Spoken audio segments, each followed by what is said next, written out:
Hello, and welcome to STEAM of Consciousness, a program presented by the ARI Podcasting Network and hosted by George Koperna. What is STEAM? STEAM stands for Science, Technology, Engineering, Art, and Mathematics. During each episode, we will take a few minutes to sit down with professionals in different STEAM-related fields to give them an opportunity to share their story and give their perspectives with the goal of promoting career awareness to potentially interested students, young professionals, and of course, anyone else who shares a fascination with these areas of study.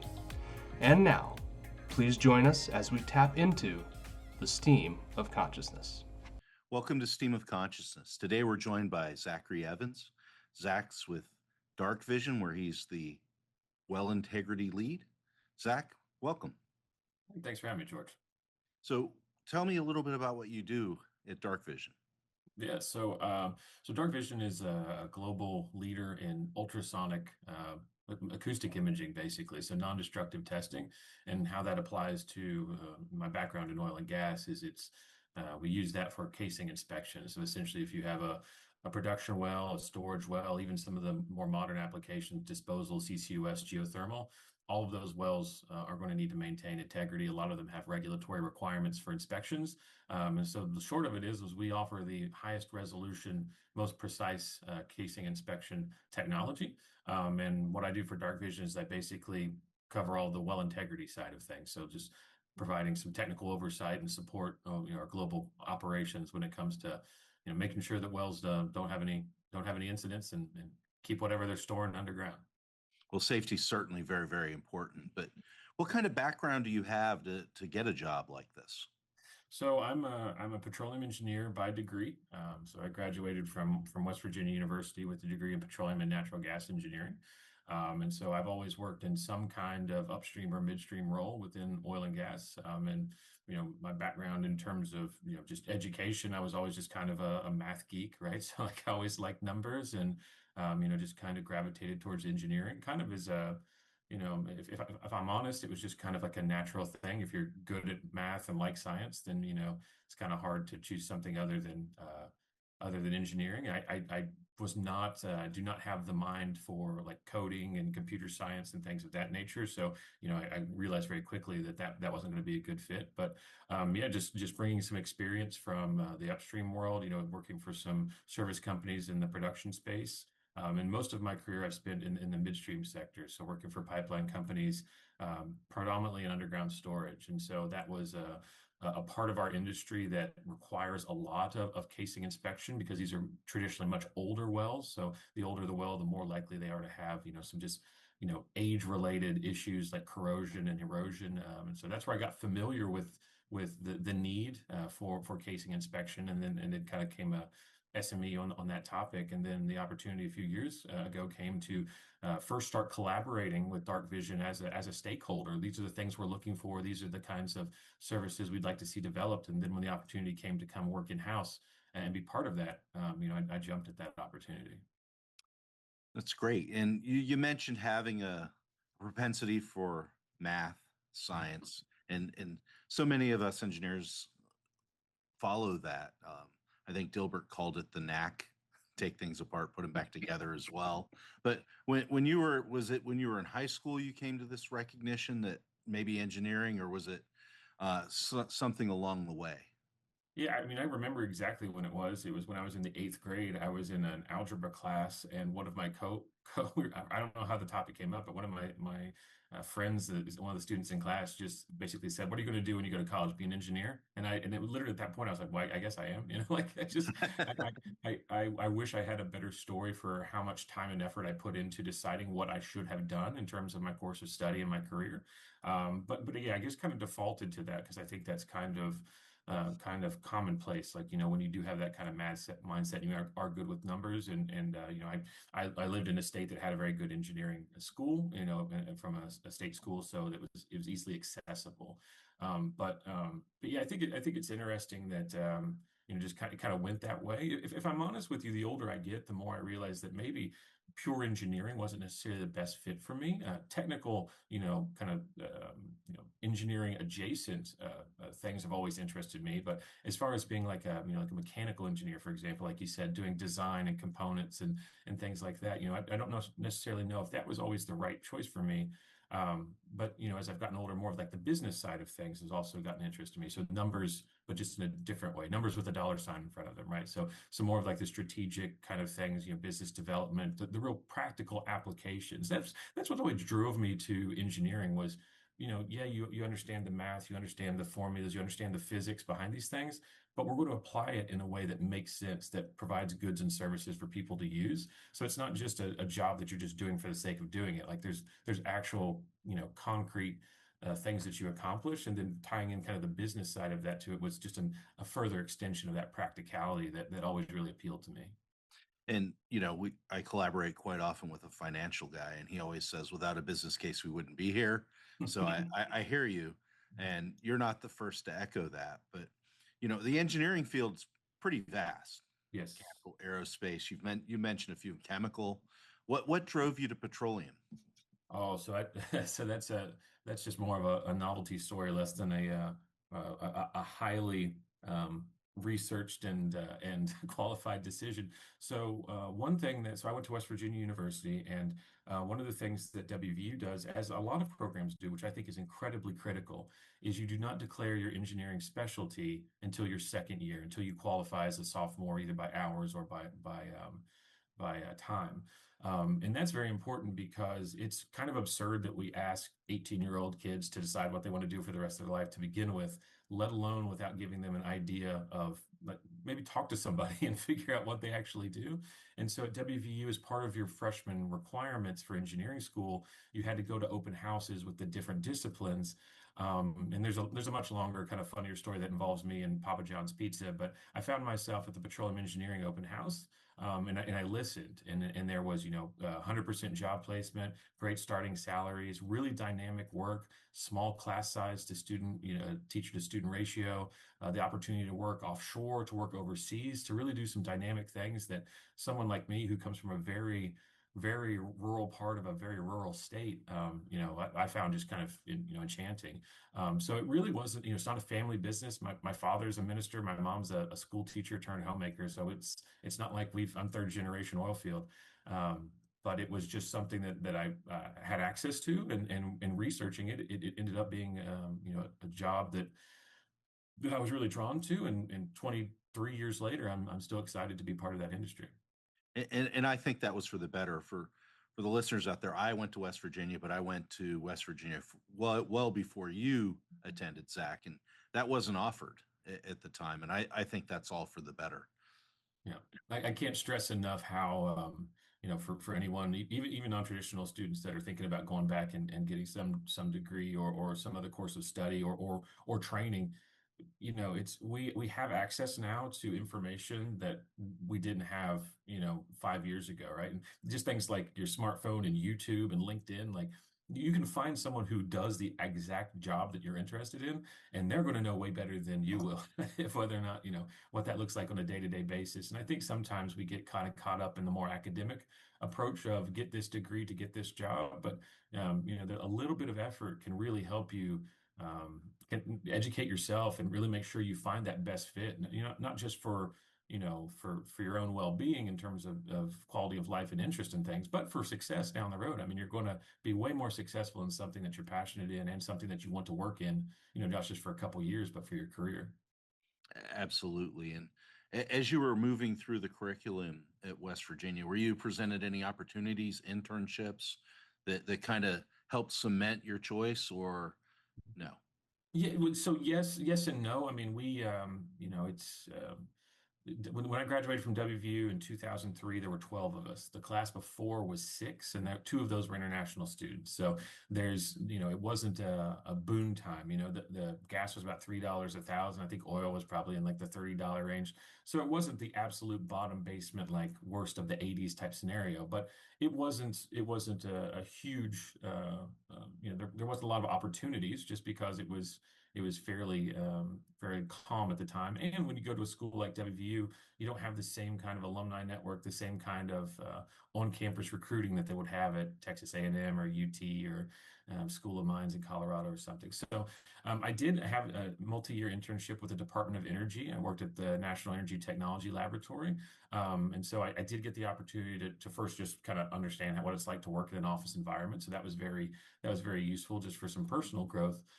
But yeah, I did get involved in some, at that time they were looking into kind of tight gas reservoirs out in the Rockies. So I got to do some log correlation and got to up to speed on some basic concepts of kind of secondary porosity and stimulation, and they just had some coal bred methane projects, some CCUS projects, and things like that. So yeah, I did get some opportunities. I wouldn't necessarily say that it confirmed or whatever, because that wasn't necessarily the job that I was hoping to get, once I moved into industry.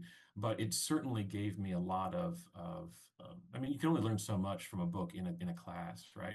And unfortunately, sometimes the academicians don't have that real world experience, and so it's tough for them to relay that. So just being able to work with other engineers on projects, again, looking at that practicality, like, okay, I've learned this concept in the classroom, but do people actually use this? Like, what are they actually doing with this? Where does that kind of business driver come into things?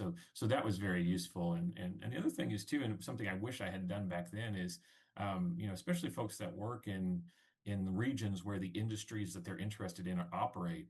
You can get a lot of on-the-job experience without actually having a job. Just call somebody up and be like, "Hey, I see you operate this business. Could I just come shadow you on a Friday? Could I just see what you do? Could I just, come and talk to you and, over lunch or something like that?" And because I think sometimes we kind of ignore that kind of practical exposure, looking for something more formal, like a paying internship, and realizing for decades, for generations, there were no such things as paid internships. That's a fairly modern kind of vehicle, and there's a lot of great experience that you can tap into just outside of that kind of formality. No, that's well said. And I think where you took your career, though, you went the opposite. You were basically doing R&D part time, let's say at Nettle, and you graduated and went to work for an oil field service provider. But first, was there any lean towards going to an advanced degree, or you didn't like the R&D and you wanted to get out in the field? What was kind of your guidance there? Yeah, so I definitely wanted to work in the field for two reasons. Number one, I just thought it was interesting. I thought it was just kind of given my personal background, I thought that was something I would fit well with. And I also had gotten a lot of advice that you would become a much better engineer in the office if you spend some time out in the field. And so that was something that I always tried to prioritize. And it wasn't so much that I didn't enjoy like kind of the R&D aspect of things. It was just the allure of that other kind of international field work was just much stronger. And so that was something that I always pursued.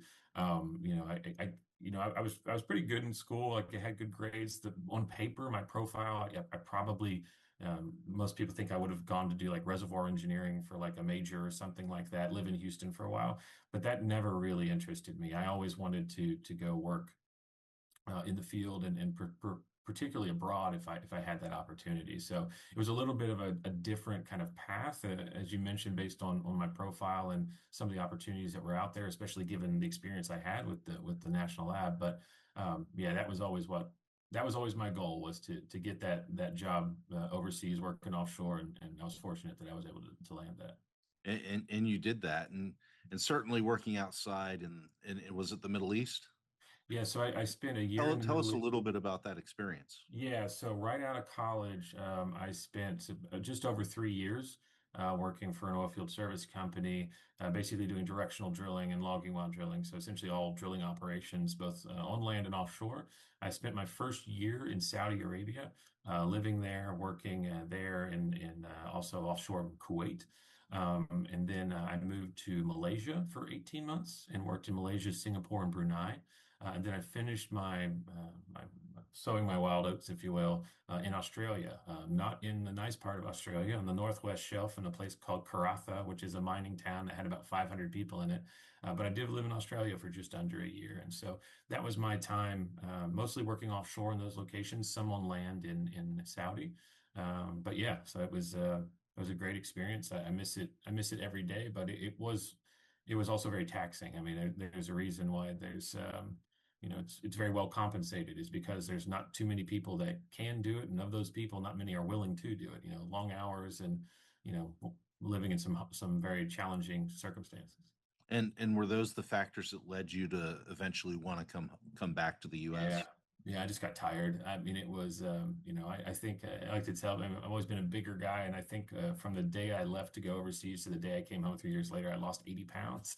And people always ask me, like, how did you do that? I was like, well, I wasn't trying. You work 12, 14 hours a day in 120-degree heat and, don't always have access to a cold drink or drive through. The pounds just melt away, so, but yeah, I just got, when you work for that kind of environment, that 3 year mark is kind of a pivot point. It's kind of, do I want to keep doing this? Do I want to keep trying to rise up the organization of this company? Do I want to, become kind of like a lifer that's living internationally, being an expat?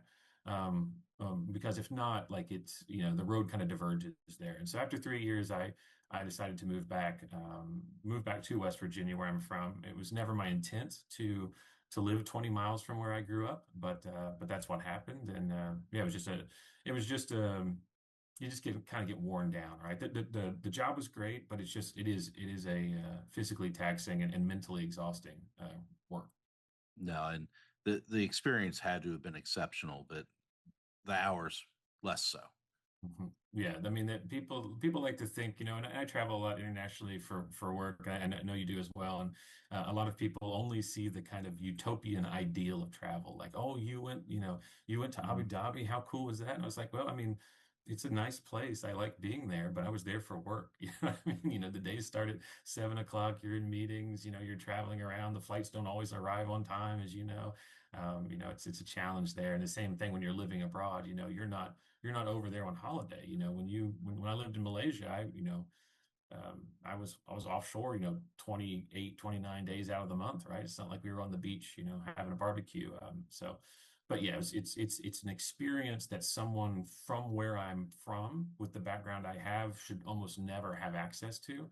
And so I will forever be grateful for that opportunity. No, I like to joke that when I go to these wonderful places that I'm not there looking at the Eiffel Tower, I'm looking at the inside of a hotel room or a boardroom, or it's not quite the same. No, no, it's not.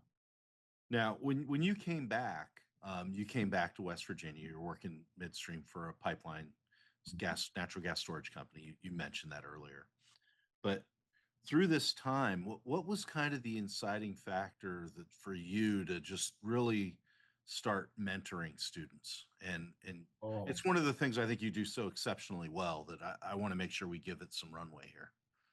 Yeah, so that became, well, I'll answer your question quite bluntly. The reason I'm so passionate about helping students is I wish that somebody had told me these things when I was a student. And I'm not just talking about in college, I'm talking about in high school. Like, hey, you should choose where you go to school and what you want to major in based on something more concrete than you're good at math, be an engineer, right? I kind of alluded that to the beginning, and it worked out fine for me. I don't have regrets in that sense, but I certainly would have done things differently. I went to WVU because it was going to be free, because it was in-state tuition. I was fortunate enough to have good grades. But there's other opportunities I could have explored studying in different areas and things like that. But when it comes specifically to college, where I spent a lot of my time, even as recently as this week, I went and spoke with the underclassmen at Texas A&M on career planning, and I do that every year. But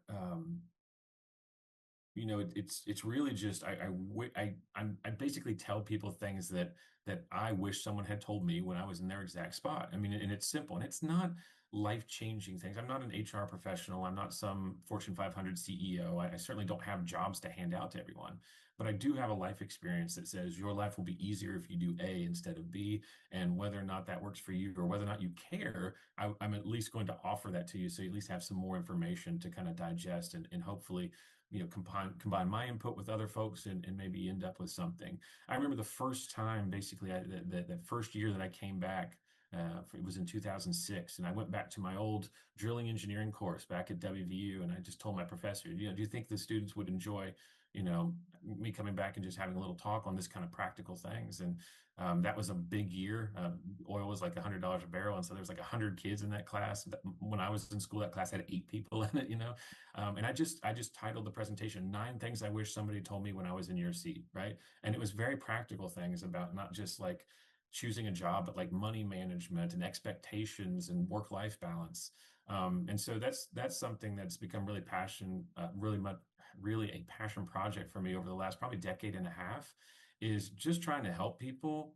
Again, not with any kind of super qualified experience or certifications or anything of that matter. Just offering some just plain common sense, real world advice, and having some blunt conversations too. Because I think, when you're talking about things like the job search, about like, deciding what you want to do, potentially pivoting in different educational paths, it doesn't do anybody any good to sugarcoat things. If you just keep trying and everything will work out great. Well, I hope it does, but at some point you have to take the reins and make some hard decisions, put some effort in. I always say that, the job search is finding a job is a full-time job, right? And I think a lot of our education, whether it's in engineering or whether it's any other disciplines, the academic portion of your education is designed for academics. They're not necessarily responsible for preparing you for the career portion of your work life. And so I try to bridge that gap and like I say, offer some usually solicited, but it's often some unsolicited advice in that space. Yeah, and the way I like to think about it is there's so many opportunities out there now and resources that you didn't have, and I certainly didn't have. I mean, there wasn't really an internet when I was at West Virginia, right? And so just LinkedIn and all those other services that are out there, you almost get a paralysis by choice in some instances. How to direct your time. And when you say it's a full-time job, I want to underscore that there's some work that has to be done here. And your advice, we always call you the resume doctor in some ways, because that's usually, where the students are coming. But what have you really gained the most traction with those students? Is it just the career advice? Is it working with them in resumes or? Yeah, I'd say the resume. I'd say that's probably the biggest thing, and that's where a lot of this started. This was years ago, over a decade ago, when I was at my storage job.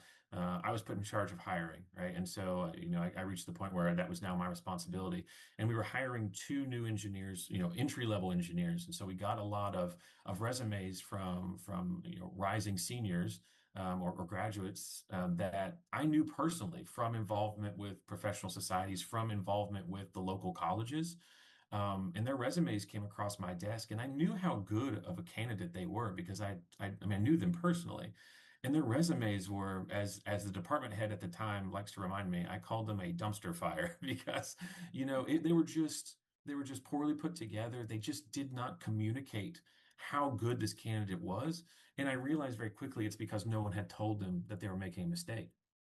And so I went and did a resume workshop, and that was probably back in 2014, and I do it dozens of times across the country. Like I said, this week was A&M. Next week I'm at School of Mines in Colorado. I'm always happy to talk with students again, just because I know it's just something that they just need to hear one time and then they recognize. So the resume is probably the biggest thing. People recognizing that's not just like a checkbox, like, oh, let me just fill out the resume based on the word template, and but I got good grades. I'm a real smooth talker. Like, I'll get the job, no worries. And then when they don't get the job, they realize like, oh, I did everything right. And it's like, well, did you honestly do everything right? Did you put the time and effort in? So the resumes is a big thing. But the other thing, I think, more kind of intangible, where I think I've changed some people's just kind of perspective for the better, is recognizing how important using those external resources are, the networking aspect of things. That networking isn't just collecting business cards and maximizing the number of connections you have on LinkedIn. It's about establishing relationships so that you can better educate yourself, so that you can better expose yourself to the market, and so that you can lean on those resources for that mutual benefit of, I've had people all the time that will call me and say, hey, I'm thinking about applying to this job. Do you know someone there? Can you tell me more about this company? What's this job role like? And I might not have those answers, but I can find someone who does, and that's the part of things that I think that the students have latched on to the most, and I hope they have, because it doesn't need to be a solo endeavor, right? You don't just have to take on the entire job market by yourself, but those resources are only useful if you tap into them. So, using things like you said, using LinkedIn, using YouTube, using professional societies. Don't just go to a meeting because there's free pizza, like I did when I was in college, but actually like connect with people, and not for your own selfish benefit. Don't with the assumption that, oh, if I talk to this guy that gave a presentation from Range Resources, he's gonna give me a job. No, that's not going to happen. But that relationship may spawn into something where you could ask him in the future if there's someone in the organization that you could talk to learn more about drilling engineering or reservoir engineering. If you have that relationship built, that's when you can start asking for favors and for input. But you can't do that until you've built those relationships to begin with. Outstanding advice, and I couldn't say it any more eloquently than you just did. And I think if we were to underscore anything out of this conversation for career advice, that's outstanding. So thank you for that. And we're kind of coming up on our 30 minutes. Um, and what I'd really like to do is close out with one question for you, Zach. And what do you love about your job? Man, I love the people aspect of it. So what's really interesting is I was an incredibly introverted child, basically up until like college. I mean, the idea of like calling someone on the phone that I didn't know, like speaking to someone, going up to had to do something at the registrar's office or something, like going and talking to someone. I mean, it was terrifying to me. Yeah. And now, we know each other personally. I don't think anyone has ever accused me of being grossly introverted at this point. And so that was just something that changed over time, that I just realized that I enjoy people, right? I enjoy those relationships. I enjoy those connections. I enjoy those conversations. And so I'm fortunate that I work in a job now where it allows me to use my experience, my background in the underground storage community, to stay involved, to talk with those folks. I'm in Houston this week for work. I've probably had 10 different meetings with customers, not because they're formal business meetings, but because they're my friends, right? And they're my colleagues that I've worked with in various capacities over the years. And my job now allows me to do not just the engineering to support the technical aspects of those customers' needs, but also to engage in business development and work internally with my own internal stakeholders in product and software, developing new tools. That, for as much as engineers we always joke about like that we're all locked in a basement somewhere and just, on a computer, and we can't be allowed to talk to anyone.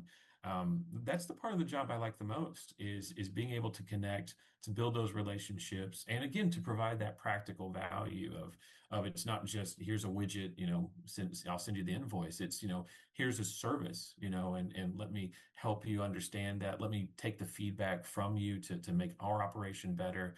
To just and again, with the kind of the regulated nature of the storage and pipeline world, it's a rising tide lifts all ships. There's a lot of collaboration, a lot of cooperation amongst the industry.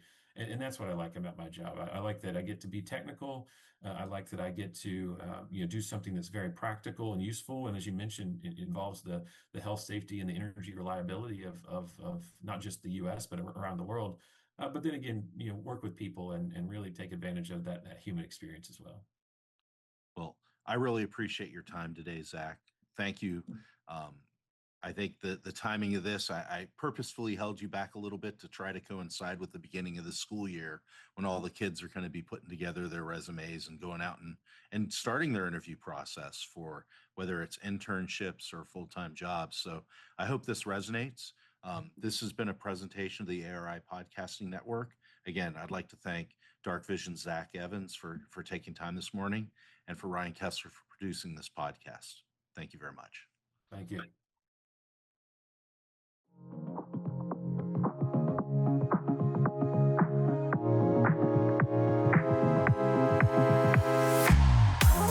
Thank you for tuning in. Be sure to listen to new episodes of Stream of Consciousness, available on your preferred podcast listening station.